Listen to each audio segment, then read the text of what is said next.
Hello, I'm William Wagener from On Second Thought Television. I've been doing a television show in Santa Maria, California, the home of the Michael Jackson persecution, which was executed by Tom Sneddon, the now retired, but at that time elected District Attorney of Santa Barbara County, with the help of Assistant DAs Ron Zonen and Gordon Auchincloss, plus a fourth one.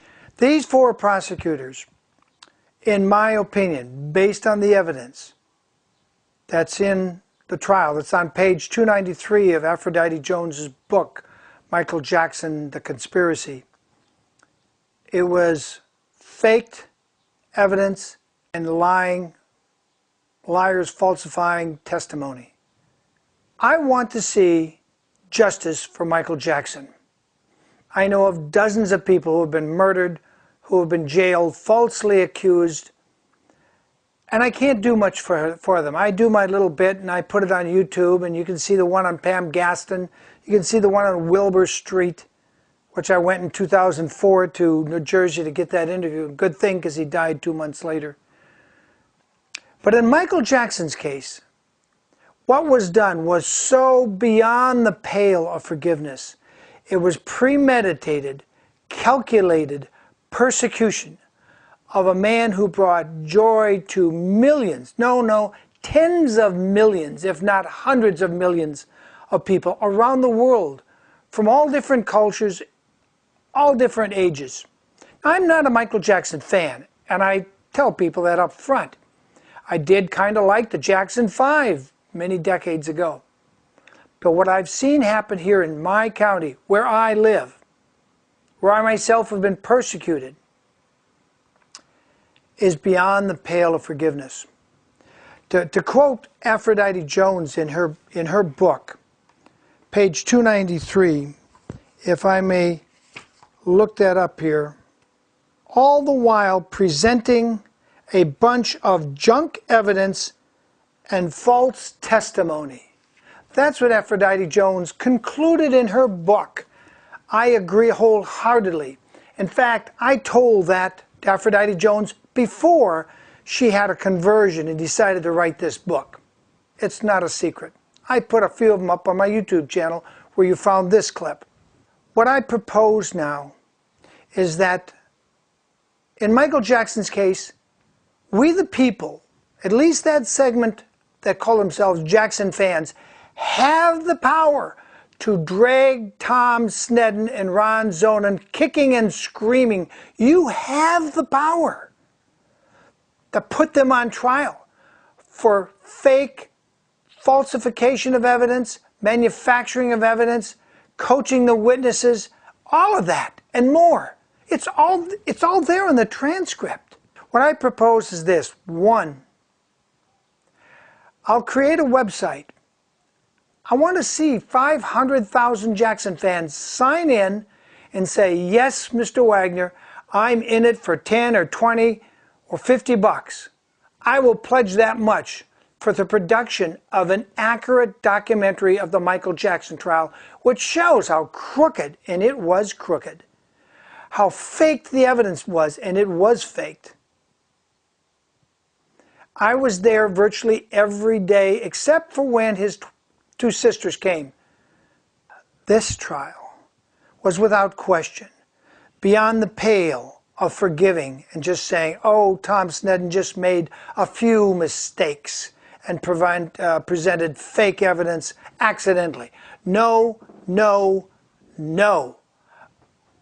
In my opinion, and I've watched hundreds and hundreds of trials. It's my hobby. It's what I do to catch corrupt judges and people in the judicial system and in government. I go to trials where nobody's there but me and the parties involved. Michael was a victim of malicious prosecution, and as Aphrodite Jones said in her book on page 293, faked, crappy evidence, false testimony. And the witnesses were caught day after day, but the national media did not report that. When Tom Mesereau, the chief defense witness, and Susan Yu and Bob Sanger would grab those witnesses and make them cough up the truth against their will, including June Chandler, They didn't report that. I did. I reported that on my show, but it was just local. Now, through the magic of YouTube, I can reach all of you people all around the world that used to come to my website blog and see what I wrote daily about the Jackson trial. Number one, I want to create a documentary. Number two, you, the fans, have the power to fund it. There's nobody in the mainstream who's going to fund this. They wanted Michael Jackson to be beat up. They wanted him to look guilty. But you, the fans, say there's 1 million of you out there that still have $10 or $20 or $50. I don't want anybody to give 1,000 or 10,000. I don't want anybody to be the big shot that I financed the documentary. I want it to come from all the fans. So all the fans take credit. They all take credit because you're going to be the producers, actually. You're going to finance it. I don't have the money. It costs me every week hundreds of dollars to produce the show I do, which I do out of my own pocket because I'm commercial free. Or if the DA won't do the job, we the people can form our own special grand jury. I'd like to see lots of Michael Jackson fans on that special grand jury, as well as those that aren't Michael Jackson fans. They look at the transcript. They look at the evidence. They call me and other people and say, what do you know? What will you swear to under oath? We get a court reporter. It's all on the record. Then they issue their indictment to arrest for felony conspiracy, felony evidence manufacturing, prosecutor Tom Snedden, Ron Zonen, Gordy Auchincloss. Those three, and maybe the fourth one too, get indicted. They get put on trial. Now, even if a jury says, oh, we just can't convict one of our former prosecutors, well, then that's a reflection of how sad justice has become. But the very fact that a special grand jury would convene and do that will vindicate Michael. It will always be a matter of historical record that a special grand jury indicted the prosecutors for faking evidence. And suppose when it goes to a trial of 12 jurors in this county, they look at it and they say, you know what, we have to find him guilty. The evidence is on the record from the 2005 trial. Then Tom Snedden will collect his retirement pension in a prison somewhere in California. The same with Ron Zonen, the same with Gordy Auchincloss. Michael, we can't bring you back to life, but we can if we the people, and we the Michael Jackson fans, of which I'm not one, demand it and make it happen. And you the fans, you have the power. I cannot believe out of 1 million or 10 million fans out there, say there's 10 million of you still left. If only 10% of you have a job, have some income, and can donate $10 or $5 or $50, we can fund this thing. We can pull the money together. My proposal is this. First, I put up the website. If I see the pledges are there, 5 million or more worth of pledges, 500,000 people pledge $5, $10, $20, $50, whatever they can really afford without hurting their budget, without really feeling any pain. I don't want anybody to feel pain to bring Tom Snedden to justice.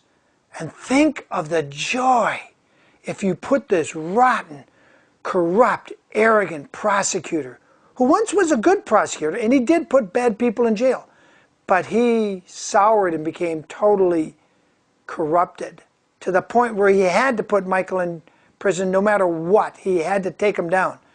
And it was humiliated in the effort.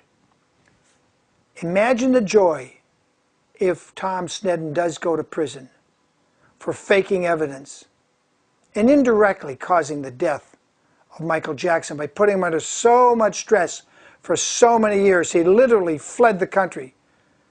And wisely, because Tom Snedden hadn't given up yet. He still was looking for a way to get Michael. One, I'll put up the website. 2, you guys sign up and pledge what you will. If I see the pledges are there, I'll do what we call a money bomb day, like they did for Ron Paul, where he raised $8 million in a single day from small donations. small non-corporate donations. We could do the same thing for Michael Jackson. We could raise $5, $10, $12 million in a single day. That's it. It's up to you. It's William Wagener, hoping I've given you second thoughts. And I'd like to see justice done in this case, because there's so many cases where there's no way I can raise the money to get justice for people who've been wrongly done in by the criminals who run the legal system. I'm William Wagener. That's my last thought. Now it's up to you to take action. See ya.